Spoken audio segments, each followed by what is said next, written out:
Original marksheet তোমাদের লাগবে। 5 নম্বরে রয়েছে অরিজিনাল এইচএস মার্কশিট এবং তোমাদের এইচএস এর মার্কশিট কিন্তু অরিজিনাল লাগবে। তো এগুলো হচ্ছে ডকুমেন্টস ভেরিফিকেশনের জন্য। এবং দেখো নেক্সট যে স্টেপটা রয়েছে, অর্থাৎ তোমরা সার্টিফিকেট কালেক্ট করবে, তো সেই দিন তোমাদের কি কি নিয়ে যেতে হবে সেটা আমি একবার দেখিয়ে দিচ্ছি। তো এখানে দেখো এসবিআই মানি রিসিপ্ট। তোমরা যারা আদার স্টেট থেকে নার্সিং পাস করে বেরোচ্ছ, তো তোমরা সকলেই জানো যে রেসিপ্রোকাল রেজিস্ট্রেশন ছাড়া কিন্তু WBNC-তে যে ওয়েস্ট বেঙ্গল নার্সিং কাউন্সিলে কিন্তু কোনো ফর্ম ফিল আপ করতে পারবে না। অর্থাৎ ওয়েস্ট বেঙ্গলে এসে কিন্তু তোমরা কোনো সরকারি চাকরি পাবে না। তো সেই কারণেই তোমাদেরকে রেসিপ্রোকাল রেজিস্ট্রেশন কিন্তু করাতেই হবে। তো আজকের টপিক হচ্ছে রেসিপ্রোকাল রেজিস্ট্রেশনের আপডেট, ঠিক আছে, যে নতুন গাইডলাইন্স রয়েছে, তো সেই গাইডলাইন্সের ব্যাপারে আমি তোমাদের সাথে ডিটেলে ডিসকাস করব এবং তার সাথে তোমাদেরকে আজকে বলবো যে তোমরা রেসিপ্রোকাল রেজিস্ট্রেশনের যে ফর্ম ফিল আপ রয়েছে কিভাবে তোমরা ফর্ম ফিল আপ করবে, ফর্ম ফিল আপের পর হচ্ছে তোমাদের আরও যা যা প্রসেস রয়েছে এই রেসিপ্রোকাল রেজিস্ট্রেশনের ব্যাপারে, তো সেগুলো নিয়ে হচ্ছে আমি আজকের ভিডিওতে ডিটেলে তোমাদের সাথে ডিসকাস করব। আশা করি ভিডিওটি সকলেই শুরু থেকে শেষ পর্যন্ত দেখবে, কেউ স্কিপ করবে না। তো চলো দেরি না করে ভিডিওটি শুরু করা যাক।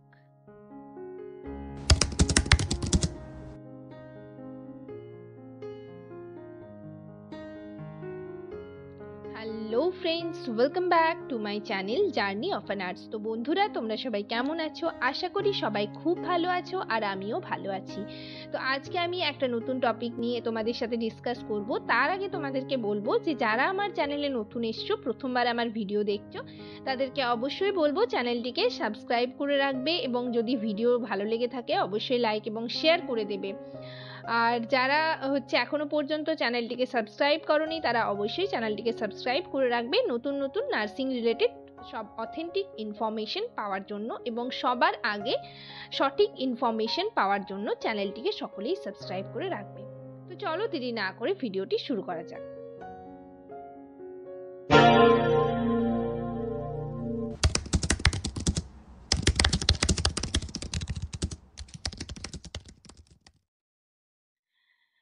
তো তোমরা যারা আদার স্টেট থেকে নার্সিং পাস করে বেরিয়েছো, তোমরা হচ্ছে রেজিস্ট্রেশন তোমাদের ইনস্টিটিউশন থেকে রেজিস্ট্রেশন পেয়ে গেছো, বাট এখনো পর্যন্ত তোমরা রেসিপ্রোকাল রেজিস্ট্রেশন হাতে পাওনি।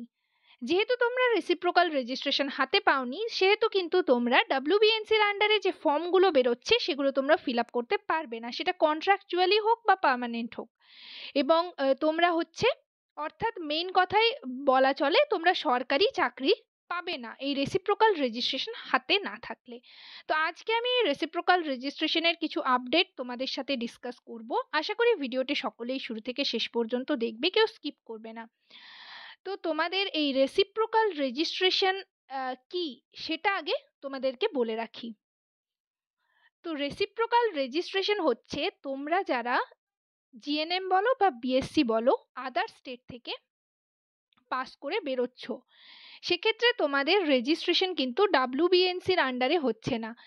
তো এই WBNC-র আন্ডারে তোমাদের পাস আউট করার পর কিন্তু WBNC-র আন্ডারে একটা রেজিস্ট্রেশন করাতে হয়, সেটাই হচ্ছে রেসিপ্রোকাল রেজিস্ট্রেশন। এবং এটা ছাড়া কিন্তু তোমরা কোনো সরকারি চাকরি পাবে না। অর্থাৎ তোমাদের যে WBNC-র আন্ডারে যে ফর্মগুলো বের হচ্ছে সেগুলো কিন্তু তোমরা এই রেসিপ্রোকাল রেজিস্ট্রেশন না থাকলে ফর্মগুলো ফিল আপ করতে পারবে না। তো এটাই হচ্ছে রেসিপ্রোকাল রেজিস্ট্রেশন। তো এটার কিছু গাইডলাইন্স রয়েছে এবং গাইডলাইন্স কিন্তু তোমাদের চেঞ্জ হতে থাকছে। তো আজকে যে নিউ গাইডলাইন্স রয়েছে সেই গাইডলাইন্স বিষয়ে তোমাদের সাথে মানে ডিটেলে ডিসকাস করব। তোমাদেরকে বলবো যে কি কি গাইডলাইন্স রয়েছে এবং কিভাবে তোমরা হচ্ছে এটার ফর্মটা ফিল আপ করবে, তারপর ফর্ম ফিল আপের পর যে প্রসেসগুলো রয়েছে কিভাবে তোমরা রেজিস্ট্রেশন হাতে পাবে, কতদিন পর হাতে পাবে, এই সমস্ত কিছু ডিটেলে কিন্তু ডিসকাস করব। সকলেই ভিডিওটি দেখতে থাকো, যদি ভালো লেগে থাকে অবশ্যই লাইক এবং শেয়ার করে দেবে আর চ্যানেলটিকে অবশ্যই সাবস্ক্রাইব করে রাখবে। তো চলো প্রথমে তোমাদের গাইডলাইন্সগুলো আগে দেখিয়ে নিই। দেখো, যে গাইডলাইন্স যে রুলস রয়েছে তোমাদের ভেরিফিকেশনের জন্য, ডকুমেন্টস ভেরিফিকেশনে তোমাদের কি কি ডকুমেন্টস লাগবে সেগুলো আগে দেখিয়ে দিই। প্রথমেই দেখো লেখা রয়েছে 1 নম্বরে যে 1 printed copy of the online application form, অর্থাৎ তোমরা যে ফর্মটা ফিল আপ করছো সেটার একটা প্রিন্টেড কপি তোমাদের ভেরিফিকেশনের জন্য চাই। 2 নম্বরে রয়েছে 1 printed copy of acknowledge slip, তোমাদের অ্যাকনলেজ যে স্লিপটা রয়েছে সেটার একটা প্রিন্ট কপি চাই।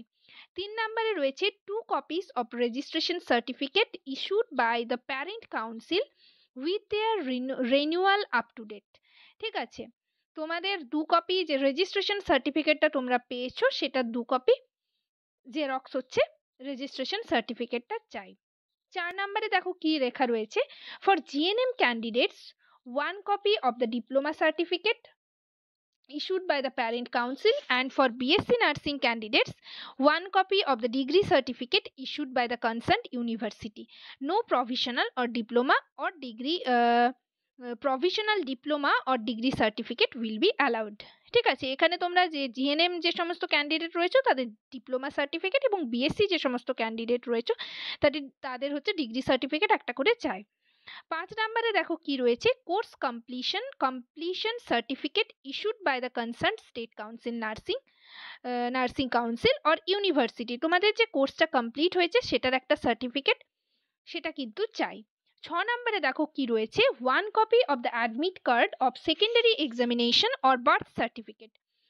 ঠিক আছে, তোমাদের হচ্ছে যে মাধ্যমিকের যে অ্যাডমিট কার্ড রয়েছে সেটার এক কপি জেরক্স চাই।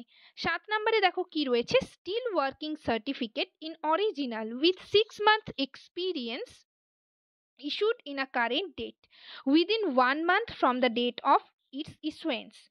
ঠিক আছে, তোমাদের 6 মাসের একটা স্টিল ওয়ার্কিং সার্টিফিকেট চাই, সেটা হচ্ছে অরিজিনাল, এবং যে হসপিটাল বা নার্সিং হোমে তুমি ডিউটি করছো সেই হসপিটাল বা অথরিটির কিন্তু সিল চাই। ঠিক আছে, যাই হোক সেটা হচ্ছে স্টিল ওয়ার্কিং সার্টিফিকেট কিন্তু তোমাদের চাই। 8 নম্বরে রয়েছে, the steel working certificate in original must be in the official pad of the employer along with the employer's office seal and signature on it। যেটা আমি আগেই তোমাদেরকে বললাম যে স্টিল ওয়ার্কিং সার্টিফিকেটে তুমি যে হসপিটালে জব করছো সেই হসপিটাল প্যাডে হচ্ছে অফিসিয়াল প্যাডে কিন্তু এমপ্লয়ারের সিগনেচার এবং এমপ্লয়িজের সিগনেচার মানে সিল সমেত কিন্তু চাই। যাই হোক, 9 নম্বরে দেখো কি রয়েছে, candidate has to submit the 6 months pay slip, তোমাদের কিন্তু পে স্লিপও লাগবে। সেম তোমরা যে হসপিটালে ডিউটি করছো জব করছো সেই হসপিটাল অফিসিয়াল প্যাডে কিন্তু উইথ সিল এবং সিগনেচার সমেত তোমাদের পে স্লিপ চাই। 10 নম্বরে দেখো কি রয়েছে, 1 copy of the marksheet of higher secondary examination, এবং তোমাদের এইচএস এর যে রেজাল্ট রয়েছে মার্কশিট রয়েছে সেই মার্কশিটের এক কপি জেরক্স চাই।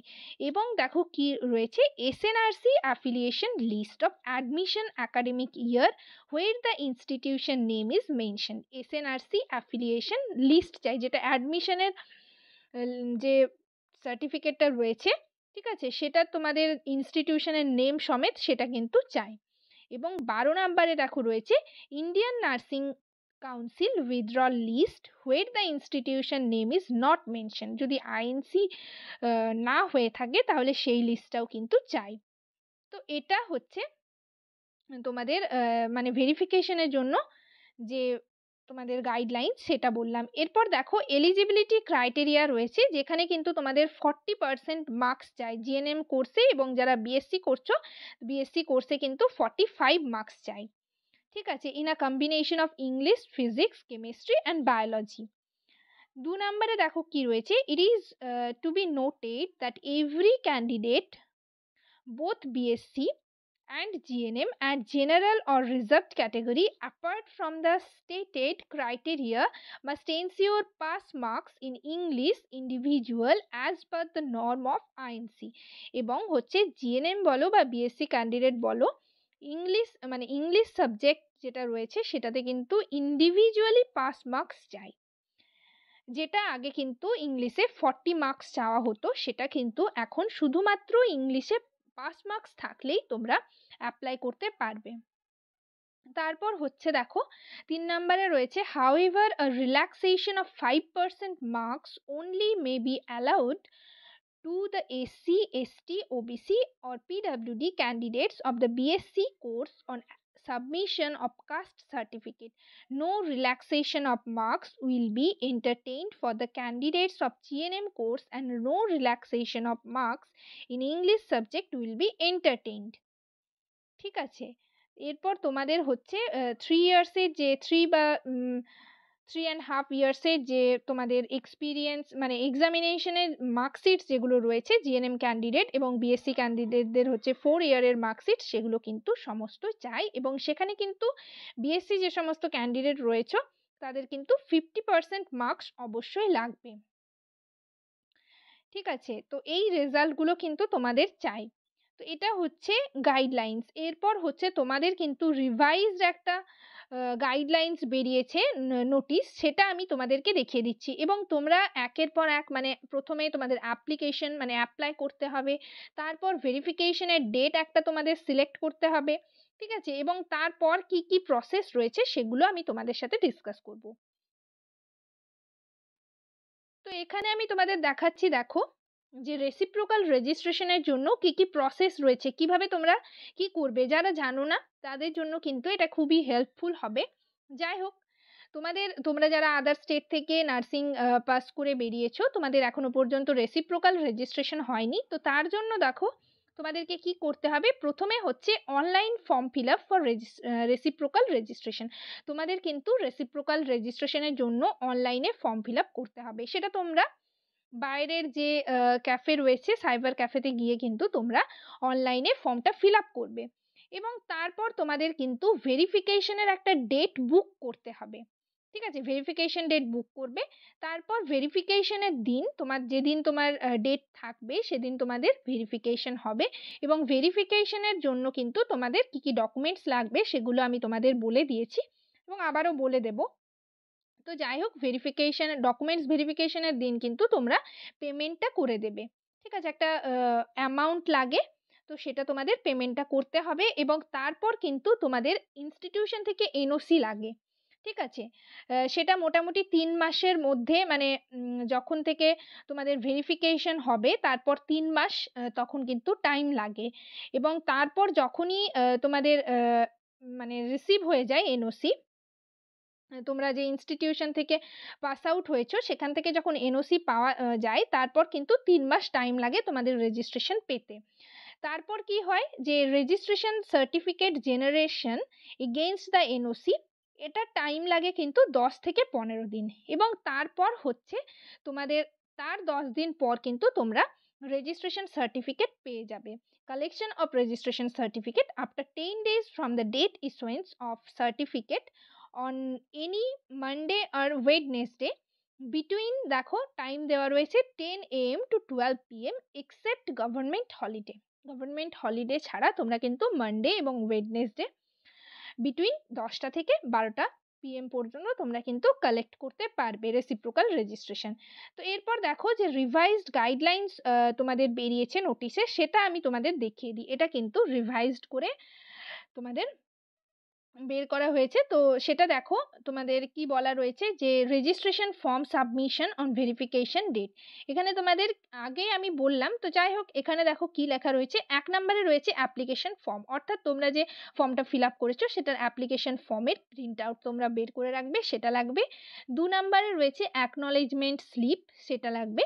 3 নম্বরে দেখো এসএনআরসি লিস্ট, অর্থাৎ তোমরা যে অ্যাডমিশন হয়েছে সেই অ্যাডমিশন ইয়ার উইথ হচ্ছে তোমাদের ইনস্টিটিউশনের নেম, সেটা হচ্ছে এসএনআরসি লিস্টটা লাগবে। 4 নম্বরে রয়েছে proof of institute name is not in the INC withdrawal institute list. 5 নম্বরে রয়েছে original current month still working certificate. ঠিক আছে, তোমাদের স্টিল ওয়ার্কিং সার্টিফিকেট লাগবে অরিজিনাল, এবং সেটা কারেন্ট মান্থের হতে হবে। 6 নম্বরে হচ্ছে original 6 month salary slip or salary statement in hospital or nursing home, letter head with authority seal and signature, authority designation stamp. ঠিক আছে, এবং 7 নম্বরে রয়েছে 2 xerox copy of registration certificate, এবং তোমাদের যে রেজিস্ট্রেশন সার্টিফিকেট রয়েছে সেটার হচ্ছে 2 কপি জেরক্স লাগবে। এরপর দেখো তোমাদের ভেরিফিকেশন ডেট বুক করলে এবং সেই ডেটে তোমরা যখন যাবে সেই দিন তোমাদের কি কি ডকুমেন্টস লাগবে সেগুলো একবার দেখে নাও। প্রথমেই তোমাদের অরিজিনাল আধার কার্ড লাগবে যখন তোমাদের ডকুমেন্টস ভেরিফিকেশন হবে, ঠিক আছে? অরিজিনাল আধার কার্ড লাগবে, original class 10th admit card, ঠিক আছে? তো অর্থাৎ তোমাদের মাধ্যমিকের অ্যাডমিট কার্ড লাগবে। 3 নম্বরে দেখো কি বলা রয়েছে যে original registration certificate, GNM or BSc diploma degree certificate, ঠিক আছে? এবং কমপ্লিশন সার্টিফিকেট, অর্থাৎ তোমাদের যে কোর্স কমপ্লিট হয়েছে সেটার সার্টিফিকেট লাগবে অরিজিনাল, যেটা তোমরা ইনস্টিটিউশন থেকে পেয়ে যাবে। 4 নম্বরে রয়েছে original GNM or BSc all year marksheet including internship marksheet, supplementary marksheet, fail marksheet if applicable, ঠিক আছে? তোমাদের অরিজিনাল সমস্ত মার্কশিট লাগবে, তাতে যদি তুমি সাপ্লি দিয়ে থাকো সেই মার্কশিটও লাগবে, এবং যদি কেউ ফেল করে থাকে অর্থাৎ সেটাই বলা হচ্ছে যে সেই সার্টিফিকেটও কিন্তু, সেই মার্কশিটও কিন্তু তোমাদের লাগবে, সমস্ত অরিজিনাল মার্কশিট তোমাদের লাগবে। 5 নম্বরে রয়েছে অরিজিনাল এইচএস মার্কশিট, এবং তোমাদের এইচএস এর মার্কশিট কিন্তু অরিজিনাল লাগবে। তো এগুলো হচ্ছে ডকুমেন্টস ভেরিফিকেশনের জন্য। এবং দেখো নেক্সট যে স্টেপটা রয়েছে, অর্থাৎ তোমরা সার্টিফিকেট কালেক্ট করবে, তো সেই দিন তোমাদের কি কি নিয়ে যেতে হবে সেটা আমি একবার দেখিয়ে দিচ্ছি। তো এখানে দেখো এসবিআই মানি রিসিপ্ট, অর্থাৎ তোমরা যে যে আমি একটা বললাম যে একটা অ্যামাউন্ট লাগে, সেটা তোমরা ভেরিফিকেশনের আগেও দিতে পারো বা ভেরিফিকেশনের পরেও দিতে পারো। তো সেটার হচ্ছে এসবিআই মানি রিসিপ্ট কপিটা তোমাদের লাগবে যেদিন তোমরা রেজিস্ট্রেশন কালেক্ট করতে যাবে। 2 নম্বরে হয়েছে 2 নম্বরে দেখো কি রয়েছে, সার্টিফিকেট ডাউনলোড কপি, সেটার ডাউনলোড কপিটা তোমাদের লাগবে। এবং 3 নম্বরে রয়েছে original previous council registration certificate without lamination, অর্থাৎ তোমরা যে ইনস্টিটিউশন থেকে পাস আউট করেছো সেই ইনস্টিটিউশনের রেজিস্ট্রেশন সার্টিফিকেটটা লাগবে উইদাউট ল্যামিনেশন, কোনো ল্যামিনেশন চলবে না, সেটা কিন্তু অরিজিনাল কপিটা তোমাদের নিয়ে যেতে হবে যখন তোমরা হচ্ছে রেসিপ্রোকাল রেজিস্ট্রেশনটা হচ্ছে কালেক্ট করবে, সেই দিন কিন্তু এই 3টে কপি তোমাদের নিয়ে যেতে হবে। একটা হচ্ছে এসবিআই মানি রিসিপ্ট, 2 নম্বরে রয়েছে সার্টিফিকেট ডাউনলোড কপি, 3 নম্বরে হচ্ছে অরিজিনাল রেজিস্ট্রেশন সার্টিফিকেট, যেটা তোমরা যে ইনস্টিটিউশন থেকে পাস আউট হয়েছো সেই ইনস্টিটিউশনের তোমাদের রেজিস্ট্রেশন কপিটা। তো এই গেল তোমাদের কি কি ডকুমেন্টস লাগবে, এবং তোমরা কিভাবে কালেক্ট করবে, এবং কালেক্ট করার আগের যে প্রসেসগুলো সমস্ত কিছুই তোমাদেরকে কিন্তু ডিটেলে ডিসকাস করলাম। যারা এই ব্যাপারটা জানো না তাদের কিন্তু ভিডিওটা দেখলে হেল্প হবে, তোমরা বিষয়টা কিন্তু বুঝতে পারবে। যাই হোক, আজকের সেশন এই পর্যন্তই। যদি তোমাদের কোনো কোয়ারিজ থাকে, কোনো বুঝতে কিছু অসুবিধা হয়, অবশ্যই আমাকে কমেন্ট সেকশনে কমেন্ট করে জানাবে, আমি অবশ্যই বুঝিয়ে দেওয়ার চেষ্টা করব। আর নেক্সট ভিডিওতে আমি কোন টপিকের ওপর ভিডিও তোমরা চাইছো সেই টপিকের ওপর ভিডিও বানানোর চেষ্টা করব, তো কমেন্ট সেকশনে আমাকে কমেন্ট করে জানিয়ে দিও। ভিডিওটি যদি ভালো লেগে থাকে অবশ্যই লাইক এবং শেয়ার করে দেবে, চ্যানেলটিকে অবশ্যই সাবস্ক্রাইব করে রাখবে নার্সিং রিলেটেড নতুন নতুন আপডেট এবং অথেন্টিক সব ইনফরমেশন পাওয়ার জন্য। সবাই ভালো থেকো, সুস্থ থেকো, নেক্সট ভিডিওতে আবার তোমাদের সাথে দেখা হচ্ছে। Thank you.